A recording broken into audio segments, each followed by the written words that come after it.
As we prepare for tomorrow's heavy snowfall, dry conditions are still creating fire danger locally. Tonight, we're following up on a fire that occurred in Rochester Monday morning at Silver Lake Apartments. We're now hearing from a victim of the fire and a firefighter who is sharing preventative measures. Our Sananda McCall joins us live from Silver Lake Apartments with more. Sananda, what have you learned?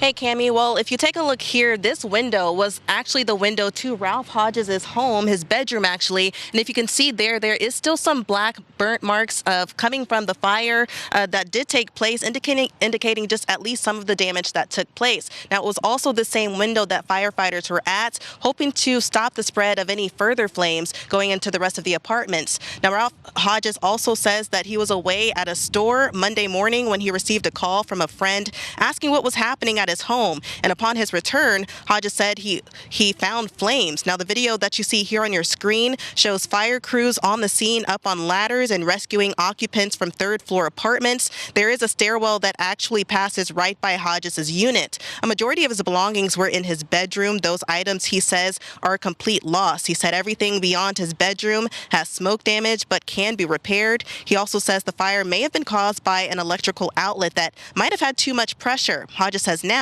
he's paying the price. No renter's insurance. I wish I would have got them, though. Yeah. Right now, I'm at that church over by St. Clair across the street. You know what I'm saying? They helping me out a lot. You know what I'm saying? If you're going to not be home, if you're going to leave your home, make sure your space heaters are off. Make sure that your stove is off. Make sure candles are blown out. And make sure that your doors are shut in your bedrooms and everything. Because if a fire does start, the biggest barrier you could have between that and the next room going on fire is the door. The door will stop some of the smoke and the fire from entering the other room.